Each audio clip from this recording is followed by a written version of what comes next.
With people who do want more money, how do you manifest money without feeling guilty or greedy? We've inherited this money story, so money is the root of all evil. We've heard of that, right? That's not even a real thing. The more money I have, the more I can be of service, the more I can help. There's such a difference in I want more money because I want more things versus I want more money, I want to have opportunity to be of more service. What is that underlying belief about money that those people with a lot of money have? I know this is going to sound really simple. The people that have lots of money believe that they can get lots of money. The people that are stuck in the constructs of their 9 to 5 or I don't have skills, I can't do anything else. Yes, you can, except we feel like it's too hard, I'm not worth it. For me to actually do that, I have to break through a lot of those limiting beliefs. I have to put myself out there. I have to hear no a lot of times. There's an element of courage. Sometimes things are seasonal. Sometimes we're surviving. I get it. What do you think the number one belief that is keeping people single? Single? I think it's Feeling confident in your skin is so much more than what you see in the mirror. And how can you feel good? Well, that starts from within. Welcome to the In Your Skin podcast. I'm Christy. And I'm Anna. Join us each week as we sit down with world-leading experts and thought leaders to delve into the latest insights, groundbreaking research, and cutting-edge advancements in wellness, longevity, and beauty. Zoe Marshall. Hi. Hi. Thanks for joining us on In Your Skin. Now, with everything you do, media, podcasting, motherhood, manifesting, when someone asks, who are you? What would you say? Oof, who are you? In a professional sense, in any sense? Any sense. Who is Zoe Marshall? I would say that we're still figuring that out. You know, I love the growth experience of being a human. So I wouldn't say I'm one thing.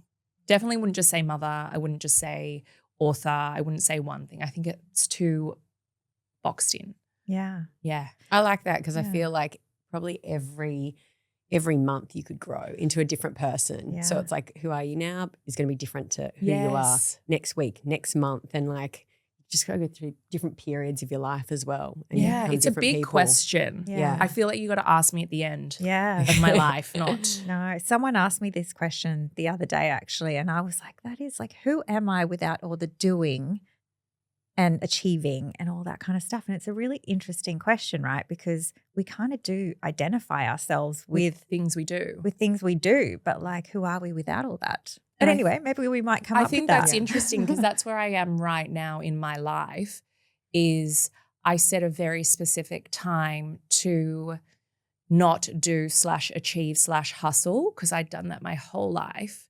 And now I'm in this transitional, really interesting, also uncomfortable place of being.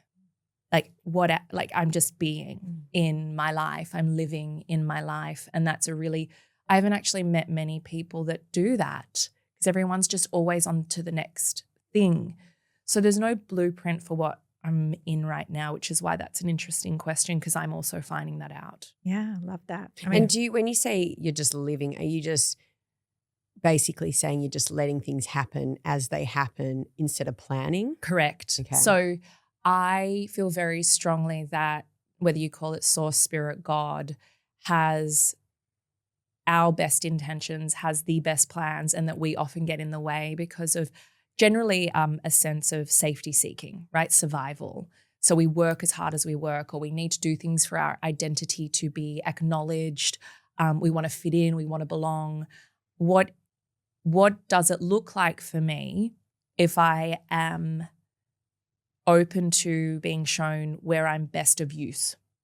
Makes sense? Yeah. I feel like we've gone really existential. Let's just get straight into it. Yes. So I feel like I'm there. And what does that look like on a day-to-day basis?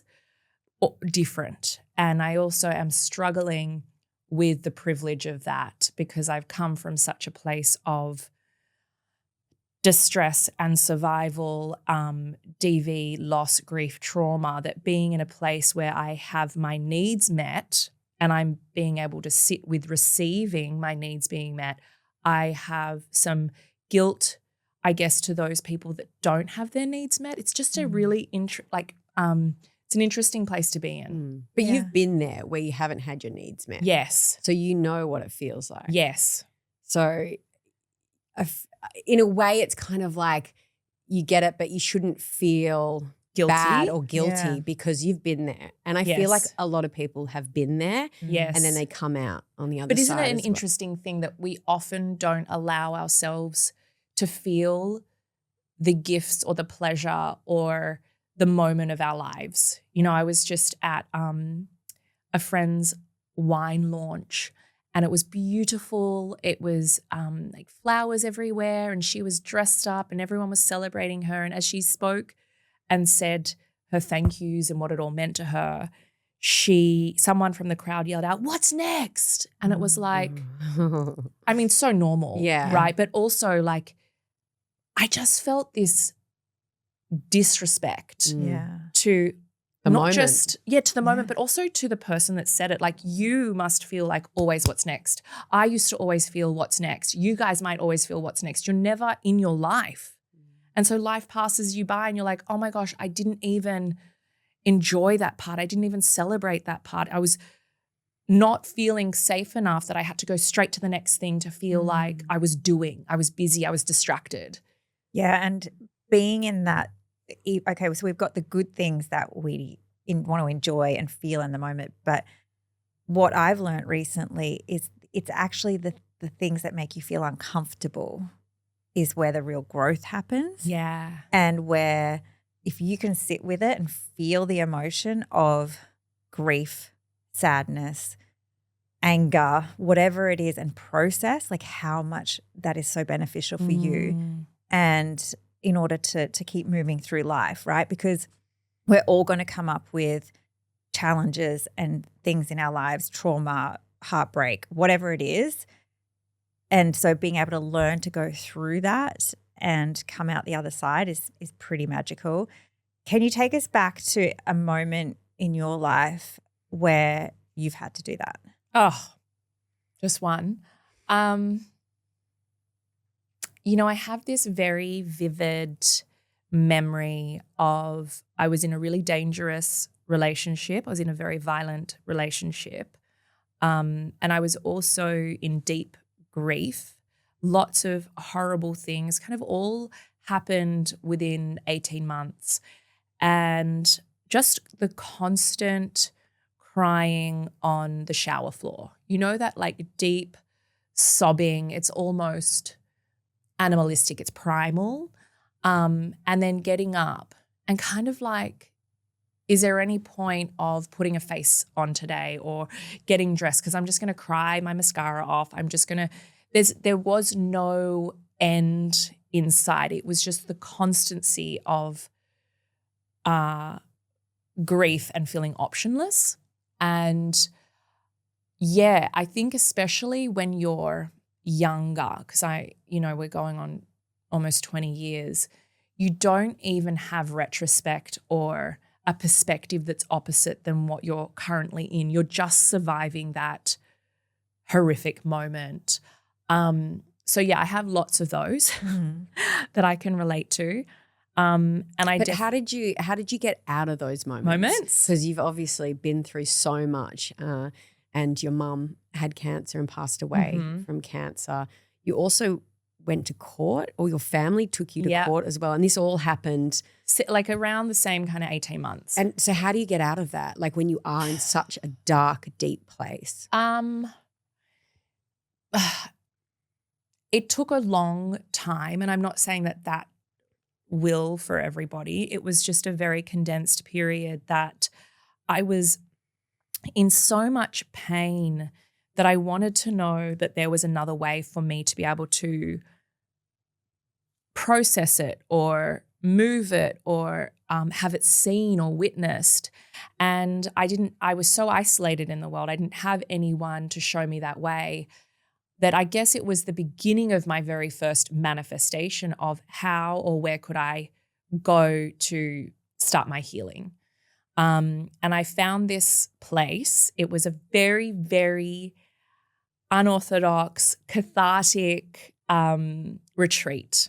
I had no money. I borrowed the money to go, and I went by myself. And like, this is like 20 years ago. I'm very young. And I just remember being given the space, literally it's going to sound so weird. We're just going to go there. Mm-hmm. There were like, I don't know how many people were at the retreat, maybe 15 or 20, and everyone had a single mattress, right? And a tissue box, and the lights went down on this hall and the music went on, and it was thematic, right? Whether it was grief or sadness. And I just remember hearing this music and running to this mattress and just feeling like finally there's a space that I can scream and rage and feel however weird that looks or ugly it looks like. It was, just all the feeling was on the precipice. And that was the beginning of knowing that my body was also storing all of this grief. And my body needed interesting ways to process that as well. And so the relief I found, but also the curiosity to my experience through that time, and not just the shame and not just the shutting down, was, I would say, the first part of me realizing, okay, there are other ways in which I can heal rather than just repress and pretend that this all didn't happen, because that wasn't working for me. Yeah. Does that help the answer? Yeah, it was very long-winded. It really does. So can I just ask, with this room and everyone had their own mattress, were you doing the same thing as your neighbor with the mattress? Like, were you No, everyone had their own experience, but it was prepared prior. Yeah. There was a theme and there was work done prior to that. And then, you go in and you have this really intense. And look, now I hold retreats for women that do very similar things. Yeah. So it's led you obviously to where you are and who you are today. Yes. And how did you actually take that step though? Because not everyone actually takes that step to go do something like trying to heal yourself, because a lot of people just stay in that dark place. It was that, or I'm going to kill myself. Okay. They were the options. I didn't feel like there was no life for me in this state. And that's why I guess it was kind of God or manifestation or spirit or whatever that led me or opened this opportunity for me, because I was so desperately seeking for it, and not in just a way that was wishful. I was taught, every person I spoke to, I was like, do you know of any place that does this thing? Or I was so curiously like taking aligned action to find out. And then it happened that I was at one of my mum's old friends' houses, and she's like, how are you going? And I was like, it's just rough and I don't know what to do with all of this. And she was like, well, I support people at this retreat.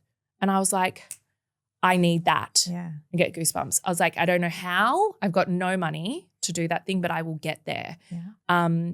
And so I guess it's then listening, taking action, that inspired action to maybe say something to somebody and say, hey, I'm struggling. Yeah. And reaching out to people or reading that book or just picking up, listening to. And sorry, I love that you said that, because prior to me seeking out how to process, I only had access to books because of my violent partner. I wasn't allowed friends or family or a job or anything. I only had books. Books didn't feel like a threat to him. And I mean, literature is the biggest gateway. Education. And it was a book called Conversations with God, which was passed down actually through a friend of his. His friend had highlighted heaps of, I still have this book.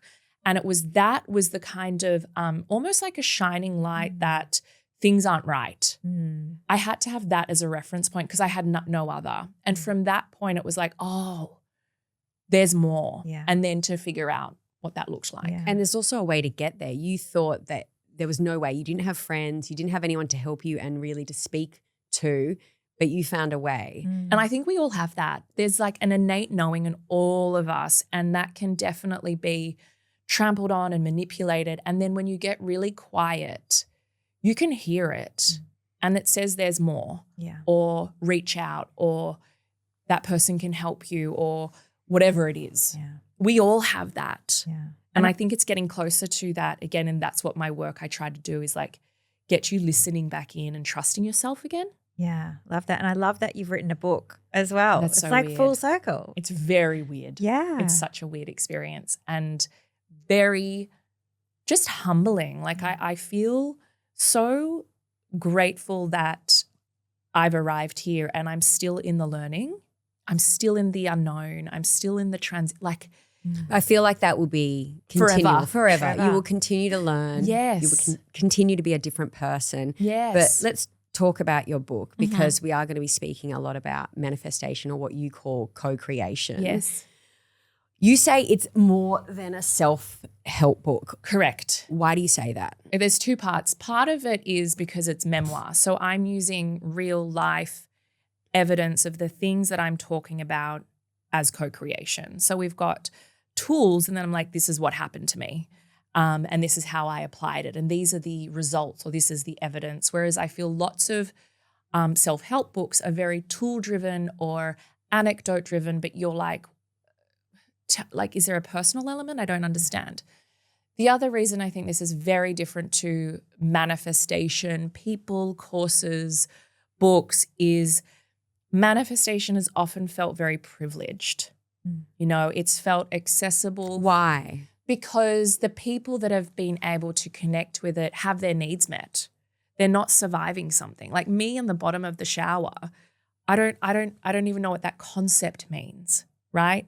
Now I'm saying you can be rock bottom and we can support you. There are ways that your mindset and your neuroplasticity have ways to develop to get you to a place of neutral if your actual surroundings are safe. Right? Your like real life surroundings are safe. You can get to a place of neutral. Neutral for someone that's at rock bottom feels like heaven. Like I've been there. It's pure freedom. It's safety. Then from that neutral, you can go, sky's the limit. Generally, when we're talking about manifestation, we're thinking fast cars and a bigger house and more money and a lover and whatever, right? Yeah, sure. It can be those things too. I guess I wanted it to feel accessible to the girl that was on the shower floor. Yeah. That she has an option. With manifestation, what is the concept behind it? For someone who's like, I don't really get it. Yeah, it sounds woo. What is it? It is woo. But I think it's also misunderstood. I think people think they make a vision board and those things just come true. Or I make a gratitude list or a wish list and then I just wait for those things to happen. It's so much more ingrained with your self-worth and your self-belief and your deservingness. It's such a mirror on who you are and how you turn up in the world, firstly, what your core values are, what you believe in, and then, okay, do I really want a mansion? Do I? Or do I want that mansion because my mom will think I'm successful or I'll pull all the chicks? Or is it an ego-driven thing or is it a love-driven thing? And when we start to self-explore and we get curious, we go, oh my gosh, I never wanted the mansion. I just want to feel safe in my space. I just want an area just for me. And then you go, okay, how would you do that? Aligned action, right? And you put in the places and then, not the places, you put in the things to take the action. And then what happens is the woo, is God, source, spirit, mother nature, whatever you want to call it, meets you energetically. It's magnetic. And science can prove energy in rooms now, whether you're bringing stress in, whether you're bringing love, we can measure that. And so how is it? I might just stop you there. How is it measured? What, science? Science. I don't know. The scientists know. They just tell me. I have them in the book. Okay. The neuroscientist gives me the data. Okay. I'm just the woo-woo girl. And is that a new thing? I think it's a developing thing. Yeah. And I think people are getting more attuned to it. It's not as soon as you can give data, the skeptics can digest it a little. So this book is for the skeptics. It was for me that didn't get it. Now, I don't understand how electricity works, but I know when I flick the button and the scientist explains to me, it'll go one ear and out the other. I don't care essentially how it gets from A to B, but you're telling me it works and I can see the evidence.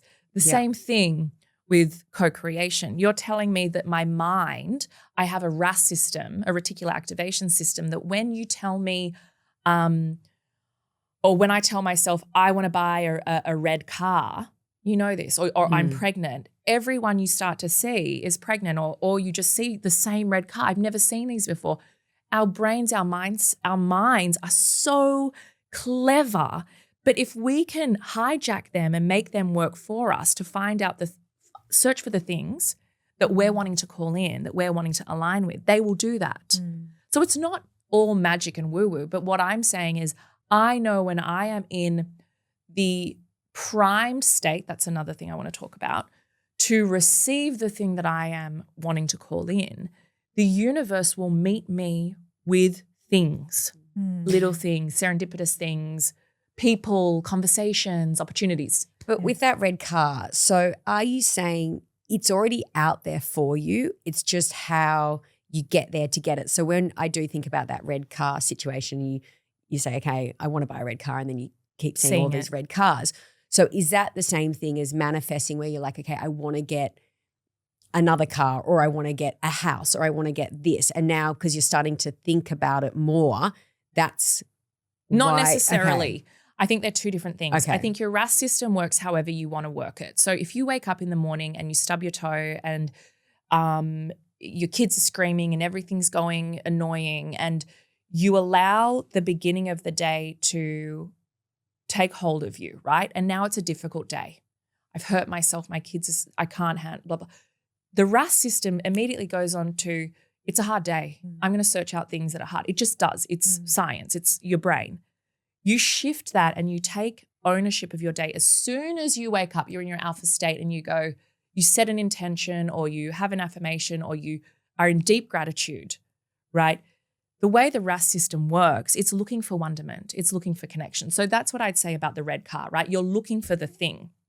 When you're calling in the car, it's not just calling in the car. It's what can I do to get the car? Of course, you're going to start seeing the car, but then what? Then that's magic. We're not doing magic. We're like, okay, so for me to get this car, I'm going to work out the financials. What do I have to do for that? Okay, you know what? I'm going to need a pay rise. Okay, so what am I going to do to get that? It's also, you're doing something. You're not just like waiting for wishes to land in your lap. Yeah, I think that's where, as a skeptic, I probably got a little bit confused with manifestation, because you kind of think, okay, think it, and it's going to come through. But I feel like it's so much more than that. So much more. And when I was reading your book, I was thoughts sort of came up with, okay, if in life I want to get these certain things and I'm thinking about it and I want it and I'm doing the steps, is that then the same as manifestation? So could I be doing that without even knowing? You could be doing it. My husband's a born manifester, but it's not just thinking and doing it. It's also the priming, right? It's the feeling it. It's like every Olympic athlete does mental rehearsal, married to an athlete. They call it something else, right? But they're taught the same thing. We're going to, I don't know many football terms, but we're going to run the drill and take the ball over to the side and score. And if this thing happens, like we're practicing. So when you're thinking about, I'm calling in my dream man, you're not just calling in butterflies and unicorns and love hearts and great sex. You're also feeling, oh my gosh, okay, when we're going to join bank accounts, that's going to feel so weird, right? You're taking yourself through the part of the race or the part of the game where you're intercepted or things don't work.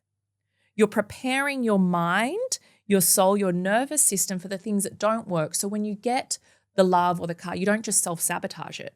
You are fully prepared in every way to receive the thing that it is. And also you're checking in, am I emotionally intelligent enough to receive the thing that I'm asking for? Oh, actually, I'm going to do some work. I'm going to check out that little blip or that little daddy issue. And I'm going to come back to this because I know these things are going to come up. So it's like radical responsibility as well. What do you think the number one block is for people Self-worth. when they're trying to manifest? Yeah, I think it's self-worth. Self-worth. So how would you then work on your self-worth and building that up? We have to go into what created the block. There's inner child work. There's internal family system work. There's so much work that you really have to get honest and curious about who it was. And a lot of this lives in our subconscious. A lot of this is created between 0 and 7. And you're going to start to undo some things. You're going to have weird dreams. You're going to have fights with people. You're going to stand up for yourself. And you're going to be like, okay, things are starting to change. And I'm stretching. You're stretching your capacity. You're stretching your deservingness with each thing that you're calling in. You'll see that you're self-sabotaging. You'll be watching the whole thing and going, okay, maybe we start a little bit less. I'm feeling a little bit overwhelmed. I think that I feel like a pay rise of $2,000 is where I'm at and I'm going to go for that and I feel worthy of that. And then that's going to happen. I'm going to stretch my capacity. I'm going to go for this thing, right? Because we always go for the like crazy, I want a jet and be a billionaire. No, you don't. Do you know what is required? Yeah. Do you know what is required to be a billionaire? I don't because I'm not one, but the stress, the stress, the sacrifice on connection, on family, on your personal life, on your health. And that's the same as if you want to date a billionaire. It's not just going to be Do you think it's going to – yeah, it's not going to be perfect. We've never broken down the steps. We just want the hot bad boy. Do you? He's coming home late, all hours of the night. Girls are texting back in him. the day. Yeah. Not now. But do you know what I'm saying? We don't actually take ourselves through what we want. The book, Co-Create the Life You Deserve. What do you feel like you deserve and what does it look like? What that feels like for me, what that feels like for both of you is very different. My version of success and yours is very different, right? And I think we never actually stop and we go, what do I actually want? And what's impacting me from getting it? And what did I grow up witnessing? Oh, okay, I saw that my mum was a single mum, never had any money. Money's hard to come by. I have this limiting belief around money. It's not true. I get to change that. As an adult, our brains are plastic. We can still change these thoughts, but it is work and it is practice and it is repetition. And you get to a point where you start to build evidence. We use things like pride lists and deep gratitude and all of the work to start to put it in practice. This is like a lifestyle. This isn't a quick fix MLM program. You know those pyramid scheme. Yeah. It's not that. It's not a get quick rich. This is how to have the richest version of your life, not for you, not for the external. And I think initially though, people think, oh my God, that's so much work. I don't want to face my traumas and my limiting beliefs. And don't. You know. Then they're the ones that won't grow. Won't grow. And I feel like even as you were talking before about just relationships that I had in the past, and I always went for the sort of bad boy and I just feel like talking about it now, I just was not ready. Like I wasn't in a space, and I know you speak about this in the book, but I was living at home. I just always went for the people that just were not right for me. And then I took the steps when I felt like I was really ready. I met my husband on a TV show. So I had to go out of my comfort zone. I mean, really. I had to leave my work. And very radical. Yeah. Yes. It's very radical, but we are very happy. We've got 2 kids now. It's been 13 years. Yes. And if I didn't take those initial steps. They're all learning. The bad boys taught you the things that you don't want. Exactly. There's also a lot of dopamine and endorphins that come with a bad boy. We all know. It's very exciting. Yeah. It's a part of learning who we are and learning what we don't like. But you'll see, I talk about this in the book. My mum was a single mum. It was hard all the time. My blueprint is to follow that and learn that the world is a hard place. I'll never get ahead. I'll be a single mother. Things are always going to be difficult and then I'll die, right? I decided that when I looked around, there were lots of people that didn't have that truth. So what were they experiencing? What were they learning? Could I learn those things? You can. You can learn all of those things. You have to become uncomfortable though. This is a requirement. You are initiated. Yeah. No one is going to save you and no one is going to put on a platter. No. Yeah, I agree. If you're listening to this podcast, chances are you care about feeling confident in your skin. So this is something you're going to love. It's Olay's best red duo. You get 2 times plumping power when you pair the new Ultra Firming Serum, which is this one here, with their Super Collagen Peptides Moisturizer. The Ultra Firming Serum is so lightweight, but so powerful. From day one, it starts working to firm and smooth your skin. And it gives you 5 anti-aging serum benefits in one. Fewer lines, firmer skin, refined pores, smoother texture, and deep hydration. Then you lock it all in with the Super Collagen Peptides Moisturizer. It's soft, nourishing, and contains 25 times more collagen than Olay's Control Formula. In just 28 days, it visibly lifts sagging skin and reduces deep wrinkles. Grab Olay's best red duo now at Chemist Warehouse. You'll thank us later. Sure will. What do you think the number one belief is that is keeping people single? Single? I think it's everyone gets really caught in the detail. Like the single or the car or the money or the connection or the friend group, they're all the same thing. And I think it goes back to the same block. It's a learnt belief that, like my mum, I don't trust men. They can't do anything for me. I'm an independent woman. I only fall back on myself. And funny enough, I took that even after that DV relationship. I took that into my marriage. Like, I'll still look after myself. I'll still make my own money just in case, all of these things. It's taken me till very recently to be like, oh, I'm not valued on how much money I bring into the marriage. It's a huge shift to finally arrive in, oh, I'm safe here just as I am. And I actually don't need to do anything. And what is funny is when you release that need to hustle and control and bring in all the money actually comes really fluid. Yeah. Oh, yeah. It's just this, we've all had that experience. Yeah. And so as much as we're saying it is science, explain the science, at the end of the day, I've got the evidence. Even without the science, you have the evidence of the feeling. You know exactly what that thing is when you're blocked or when you're like, I've surrendered, I don't even care anymore. Bang. Yeah. You're faced with the thing that you've been calling in. Yeah. You get into alignment with it all. It's energy. It's energy. Yeah. I mean, we sound like such little witches. That's okay. But it is for who it's for. Yeah. People will meet this if they want where they're at. But that's why with this podcast, we have so many different people on this podcast because like you said, it's for certain people at where they are right now, and someone might take something from this that they really needed to hear. So might manifest their dream relationship. Yes. You never know. Is that we're speaking? We're speaking personally? Maybe. What's one of the biggest misconceptions when it comes to manifestation? Yeah, I think that it's wishful thinking and that it's easy and that it's privileged. I would say they're top. So how did you manifest your relationship with your husband? Greatest I want to hear that story. Greatest human ever.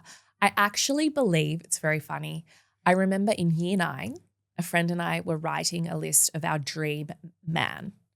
And mine was like tall, dark, funny, can sing. I think I was like making out to be genuine or something. Oh, yeah. And I was making this whole list and then I put it away. And then when I found the list years later when I was married, I was like, he's the man in the list, all of the things. I feel like he was such a surprise and I wasn't ready and he was not ready for us to have what we had. And how old were you? I was 24 and he was 23. So young. So older babies. Oh, yeah. And I met him and I knew I wanted to love him. Like I knew that he needed it. Like there was this weird thing. I was like, I need to love you. You need to experience love. The weirdest, strangest feeling. And then we went through so many challenges, being a very famous football player. It's not an ideal start. And we had our own wounds and he's an avoidant and I have, I'm anxiously attached. And we started seeing our therapist like within the first 6 months of being together. We still see her sporadically to learn how to communicate. And we still use all of those tools now. But he is like a true gift. Like I sent him love songs today. Like I am just so deeply grateful for him. Yeah, he's a blessing. And so if someone was looking for the love of their life right now, what would be 3 tips that you would give them to help manifest? I would say the first one would be instead of thinking about what you want, what can you give? What is it that you are bringing to the table? Because you're going to meet that. And if you're like, oh, like it's not a lot, a bit selfish, or I don't know how to have a constructive fight, I would really get curious about that stuff because you don't want to call in a really great opportunity and then sabotage it. And I think going back on the energetic work as well, what we call in is going to meet us at where we're at. Exactly. So if you're not in a good place mentally, emotionally, and you feel like you got some work to do, maybe that's a good sign to sort of. I would start there. I wouldn't just find them as a project to work on together. Yeah. That's going to cause a lot of friction. No projects. No projects. And you're going to see yourself be attracted to the same people that don't work because it's habitual and it's comfortable even if you don't like it. And it's like the girls that love the bad boys, they get all the green flags and they feel kind of disgusted. They've got the ick. And it is that real stretch of capacity of, am I willing to be loved the way that I deserve? That can make people feel disgusted. And you've got to work with that and explore that and prime in that and feel that and explore like healthy love feels really gross. Yeah. You know? Why? It's interesting. Yeah, it is. It's like your triggers. Get your triggers going. Yeah. Like I want to be constantly, I want to be proven right that the world is dangerous and I'm unsafe. And I can go out and have these perhaps destructive ways to make me right. You know, because whether you believe it or you don't, you're right with anything in life. This feels very philosophical, this chapter. Yeah. Love it. And I think you might have more techniques, but just, I guess, let's talk about techniques in general for someone who wants to just start. Begin manifestation. I would start, I think the best thing you could do is start, like if you've never heard of this, never done anything, start a pride list. So what's a pride list? A pride list is writing down 5 things that you're really proud of yourself for. And they can be teeny micro things. They could be, depending on where you're at, I had a shower today. I look after myself. I nourish myself. It could be, I packed my kids' lunchbox. I really didn't feel like it. I'm a good mum. It could be, I took that phone call, connected with a friend. I turn up for people, right? And when you're doing your pride list, you need to set a timer and you need to feel how proud you are of yourself, not just intellectualize it, right? What we're doing is we're building self-worth really incrementally. And so every day you'll pop off one of those things and you'll put a new thing up there. So we're always stretching ourselves. I think pride lists are so important. Embodied gratitude, forget about it. There's a place, I got to tell everyone the bad news. There's a place in co-creation when you've done all the work to a T and then you surrender and you let it go and you're trust falling, where you drop into the place of the unknown, the abyss. Worst place ever. I still hate it. And what is that place? It's the place where nothing's happening. And you're wanting it to happen and you feel like you've done all the work but nothing is happening. What do? You're going to get impatient. You're going to get frustrated. You're going to say, this is bullshit. It's always full of shit. It's all, I don't believe. You're going to have a tantrum. And then you're going to go, but I did all that work. So I'm actually going to trust, number 1, what is for me will find me always. Number 2, be deeply grateful for where I am now. Where I am right now, I'm going to look at all the micro things to be grateful for. I'm going to feel it, and I'm going to be awe-inspired by it. I'm going to be like, this chair, the fact that this chair was created, there was a person that created the chair. Then there was a seamstress, or there was a collection of people in a factory. Like, that is a miracle. It got all of this energy and time went into this chair that we take for granted. This water that people have to travel miles and miles away to have a sip of clean water, and I can turn a faucet on, and all of these things. You're going to find and be awe-inspired by the world that you're in, which is an energetic leap to bringing in the things that you want. Now, what happens if it just never comes? Or what happens if you're given the thing that's kind of like the thing, but it's not the thing, right? This is where it gets nuanced. Number 1, it could be a test. We're always going to be shown the thing that we think we want, but we know in our gut, oh, no, it's not quite right. Test. But what if the thing doesn't come and it's actually better than what we thought, but it wasn't exactly on track to be the thing that that whole strategy of God knows what's best for us? We have to trust the divine timing. We have to trust that what is for us has found us. That if it feels good, okay, sure, the guy has blonde hair, not brown hair. Okay. Well, that was on Tim's list when he wrote a list for his dream woman. Before going into The Bachelor, what he wanted, and it was a brunette. But everything else, imagine. I know. And I think that's really interesting. Is we will often sabotage this process and be like, you don't work, Or actually, no, I don't work. My way isn't working for me. Has it? Otherwise, we wouldn't be having this conversation. If everything's working out for you, you don't need the book. You don't need this. Turn the podcast off. But if you're in a place where you're like, okay, something's pulling me in here. Why am I getting in my own way? What actually could be there for me? And so taking us full circle to the beginning of the podcast, that's why I am in the being, because I'm like, wow, truly everything I've ever wanted has come now. Every need has been met. Everything from children, husband, house, superficial things, work, book, success, all the things. So what if I actually got out of the way? What could I be of best use for? And this is the new phase of this new level that I've reached. I'm really excited and also terrified. The new Zoe Marshall. It's awful to be here and not know. It's like your soul's purpose. It's just being guided now to just go, what am I here to do, and who am I going to serve? Yeah. Which is a beautiful place. What are you currently doing then while you're being that helps you stay in that beingness? So things are coming, right? And yesterday I had a profound interview for my podcast with a psychiatrist that is the very first in New South Wales to hold hospitalized psychedelic therapy for people with PTSD and trauma. I am a recovering OCDer, which is perfect for this work.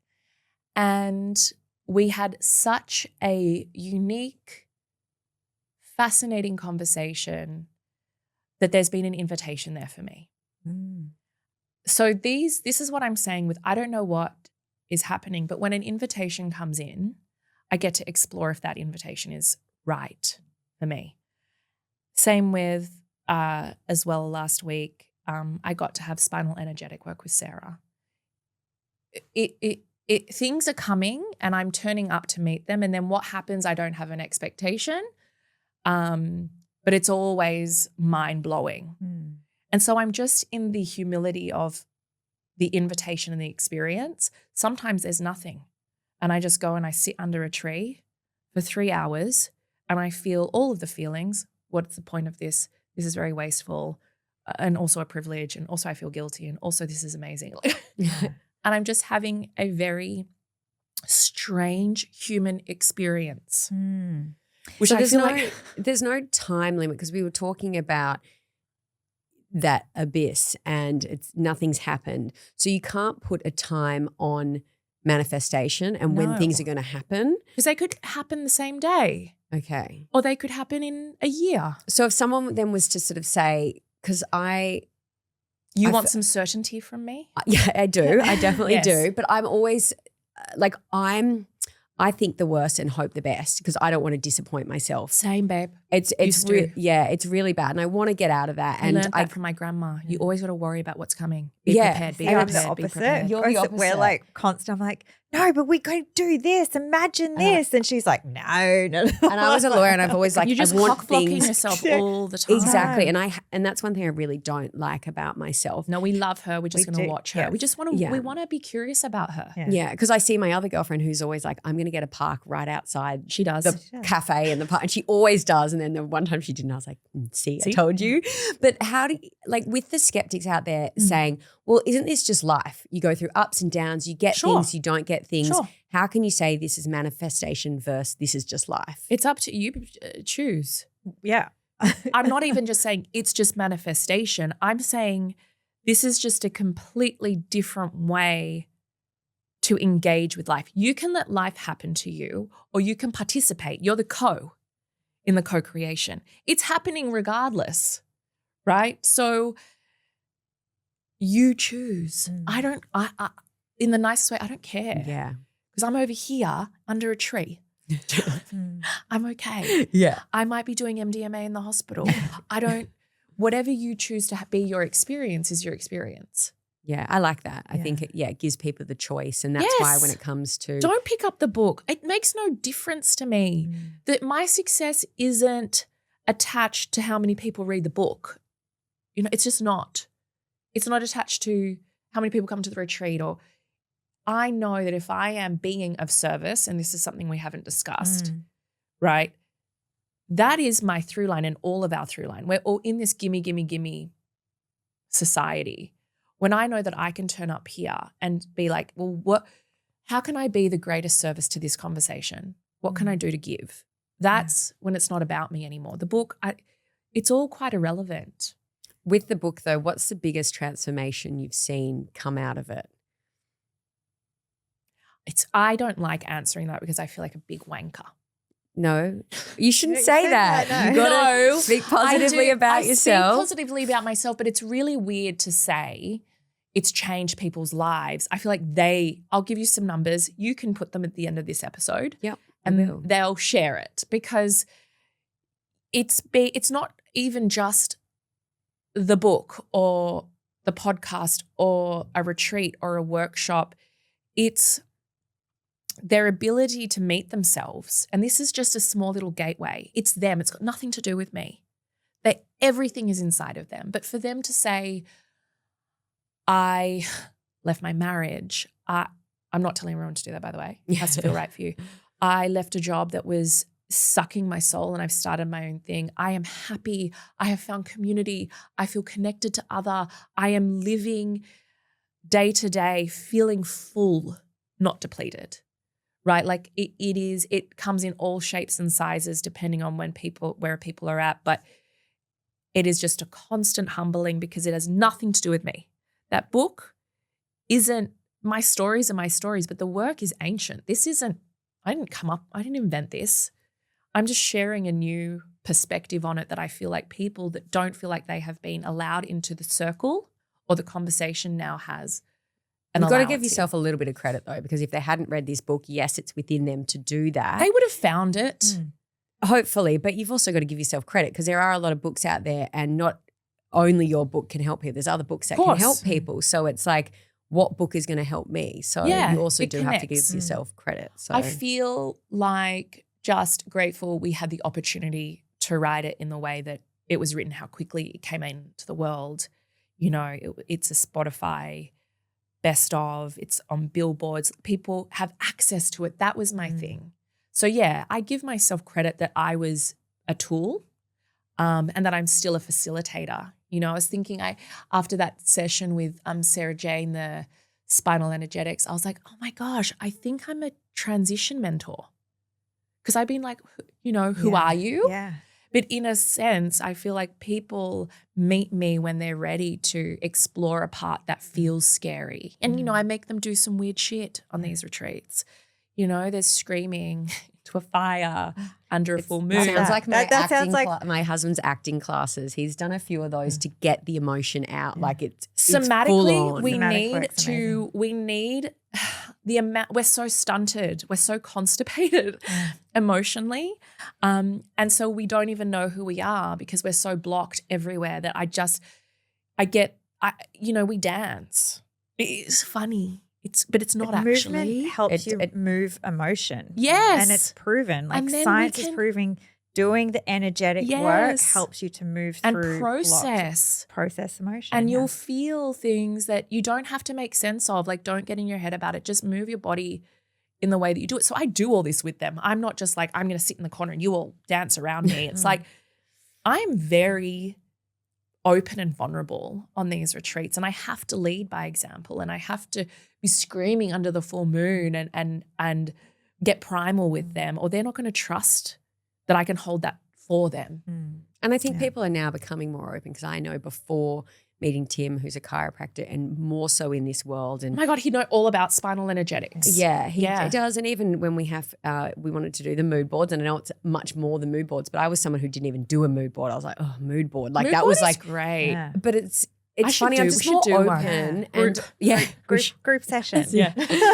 But it's just funny even hearing that where you're like, oh yeah, I get people to dance and you have to put a disclaimer on it because it's like, oh, it can be quite funny for people. But I'm now in that, I guess, state of my life where I'm like accepting to it all. It doesn't mean I'll go and do everything, but I actually you're open. I'm open. I'm accepting of it, and I feel like there's a lot of people who aren't, and that's fine. You can get there as well. I think it's more just about being open to what's out there, and you pick and choose what's right for you. We'll do a circle where we share, right? There's a prompt and a journal and we share. And some people have never shared an important moment in their life or a trauma to a group. They've never been held by someone else. Yeah. That's profound. Yeah.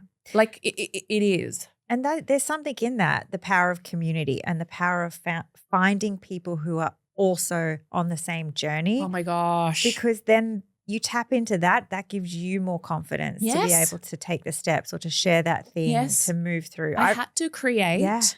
So I created a membership that was very accessible and affordable because I didn't have that going through this. I was so alone, was so isolated. It took me so much longer because I didn't have accountability around me.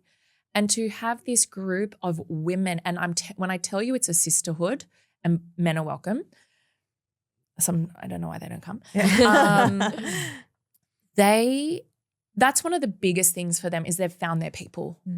They cannot believe they have found people that get them, that see them, that hear them, and I have facilitated them to be together.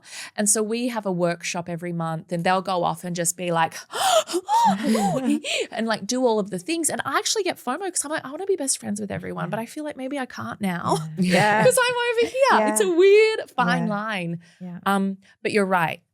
Community is everything. Everything. Yeah. What about finding your purpose? Because I know from your story, you've gone through transformation, growth, you've had things come up in your life and that's helped lead you on your purpose. How can someone start to even think or to understand what they're here to do if they're going, I don't know, I'm just turning up to my job every day. Yeah. How can I start finding what lights me up? I think there's a lot of shame around who would I be, what would I do if I could? Because people are like, how dare I feel that I could? Or my community would out me if I actually didn't want kids and I didn't want to get married and I wanted to just travel the world and be a gypsy. It's giving people the safety to actually explore who they are without the pressure of the external world. That allows us to find our purpose. Because first you have to find out who you are.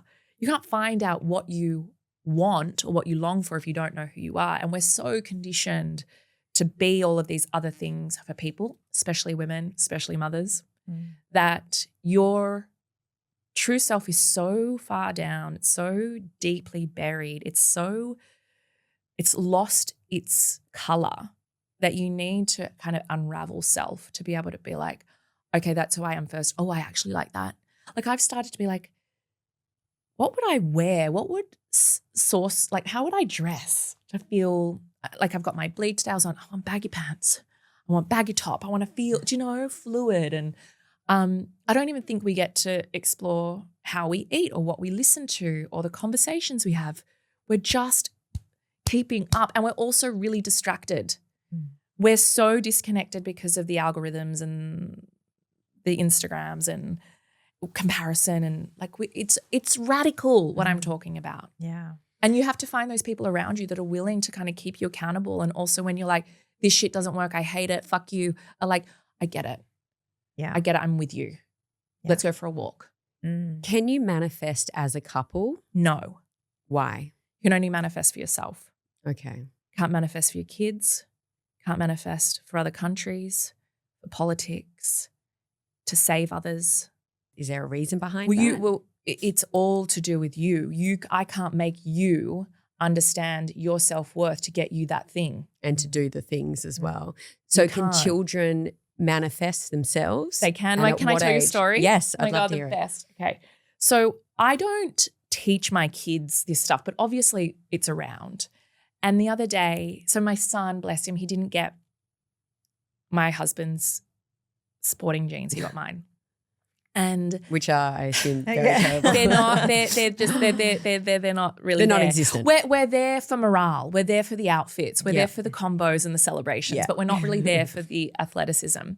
And he joined soccer, whereas last year, half of the year, he didn't want to play with the kids at all, and he was very isolated at school. So we've turned this big corner, and just being in community and just turning up every day is a win. And his dad said to him, if you get one goal this season. I will buy you, this is so ridiculous, by the way, a virtual reality headset. It's so extreme. It's so expensive. Either Benji didn't believe that it would ever happen or he didn't care in investing that much if he got the one goal. Either way. So every week after week, sometimes he's dawdling on sidelines, sometimes he's playing. He gets into my bed on Saturday morning. We have soccer that day. And he's like, already went to soccer, Mum, got a goal. And I was like, did you? He's like, it was amazing. I was like, how did it feel in the body? It was like, and this and this and this. And then I did this and I ran onto the thing. And it was amazing. I was like, I want you to feel that feeling. I want you to take it to soccer, right? Final game. They're doing a great job. All of a sudden, I don't know what happens. He gets this goal. Oh. I was beside myself. I was so emotional. You're like, my wallet. Yeah. I know. I couldn't, the way he was celebrate, like it was just the most beautiful thing. And bless Benj wasn't even there. He was so emotionally missed it. It was just, and I was like, he went to his dad, he goes, I was primed. I was like, he doesn't quite get any of that, but it was this little inkling of something that he had. It was so good. So yeah, there'll be definitely a book for kids, which will be a storybook. I think that's beautiful. Just on very basic ways of loving yourself and feeling worthy and, yeah. What's the secret to attracting more money? The same. It's so funny. Everyone's like, what's the secret to love? Or it's all the same. It's just a different flavor. Our money stories are very deep, and however you've been brought up is what you will have inherited. And then you get to explore that in the world and get evidence around that.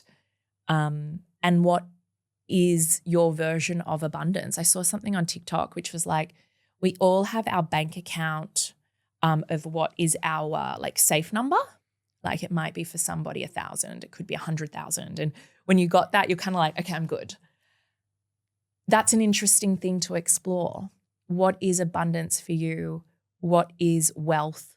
How much do you need? What will you do with excess? Like that is another podcast. But is that, to me, like when you were talking about you want a certain amount in your bank account, when I get to that certain amount, I'm like, okay, now I want more. I set another goal. Okay. What's the difference sort of there? Well, it's an insatiable need for more, which just keeps us in the loop of being distracted, getting more. Because what does more mean for you? Like we've never actually sat down and gone, okay, an abundant life looks like me sitting under a tree and still having food on the table tonight, or still feeling like I can buy these jeans, or I can have lunch at sushi with my friends on a Saturday. Like, what is it for you? Is it having multiple homes, and why?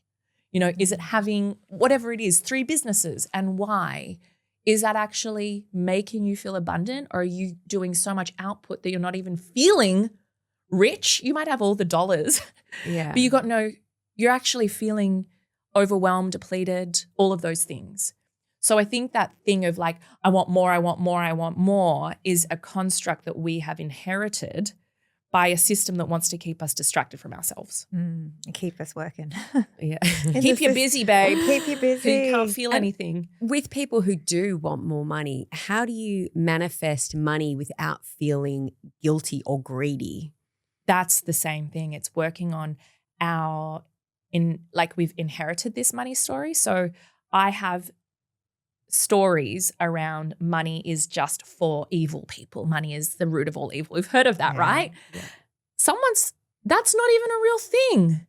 The more money I have, the more I can be of service, the more I can help, the more I can employ women that perhaps are in a DV shelter or need to be skilled up, or there's such a difference in I want more money because I want more things versus I want more money, I want to have opportunity to be of more service. Very different energy. Do you think though, so I'm sure that there's people that look at people on social media who have a lot of money or seem to have a lot of money because they show that, right? And they're in their situation going, I don't have much money because I'm just working my job and I'm capped at correct whatever amount per year. Like, what are the people that probably aren't aware of what they're meant? Like, what is that underlying belief about money that those people with a lot of money have? That it's I know this is going to sound really simple.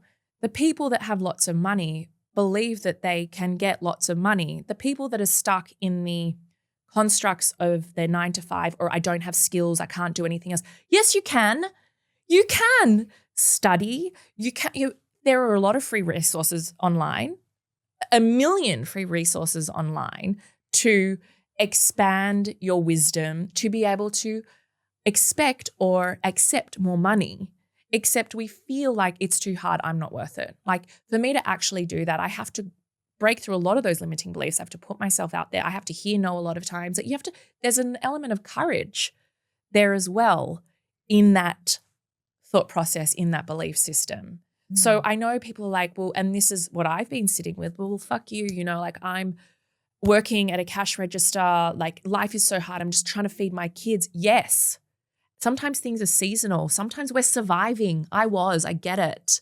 But also underneath that, when you have your time to yourself or whatever it is, where are you putting the time? Are you putting it in finding ways to love yourself? Are you doom scrolling because you think that is giving yourself a break? Are you just with your friends bitching and gossiping about how fucking hard it is? Like, where are you putting your energy? How responsible are you for the way your life is? Because your life is the way that it is because of you. And people will be like, okay, but what about, I was sexually abused and I am in domestic violence? Like, same, right? And we are in those situations and we are surviving those situations. And then we have the aftermath of those situations if we are lucky enough to get out. And then what? What do you do? We have to mourn and we have to grieve and we have to feel. And then what? What? You go back and pick the same person? It's cyclic. Or do you break through and you do it a different way that is deeply uncomfortable, that is so confronting? Yeah. It's definitely a process, that's for sure. Oh my gosh. And there's no right or wrong. No, absolutely not. And I feel like I haven't been there to the extent you have, but I've always had doubt in my mind where I'm like, I can't do that. Or if I want to do something, it's like, I can't. But I'm holding myself back with that because I actually can, like you said. It's more about taking those steps, or it's like I'm too lazy to actually go do that course. I just say I can't because I don't have the training, or I don't have time. And you know what? You're making we excuses. have it all. Exactly. We get to, it's like, the interest rates and how wild it has been for everyone. And some people have had to sell their houses and move, more rural or whatever. The feedback and relief I get is it changed. Like, it was such a needed thing to happen, a divine intervention for them to go, I don't want that even. Like, these abrupt or these blindsiding moments that take us to our knees, and then you get this new perspective and you get this learning and this growth where you're like, oh my God, I don't want to be in the rat race. I don't want to be that. I didn't even know I had an option. I've just been going. Yeah. COVID was great with that as well. Perfect. I think that But really then what have we all shifted. done? We've gone. We've I think- reverted. Yeah, we have. But I think a lot of people have. I moved to Queensland. I was out. Shifted, but now that's like led to where you are today. Yeah. Going on certain holidays and things like that. Like You're living in a different way. Exactly. Yeah. Now, is there any downside to manifesting? Just the abyss. Okay. Just that moment. I mean, because if it doesn't work, like what?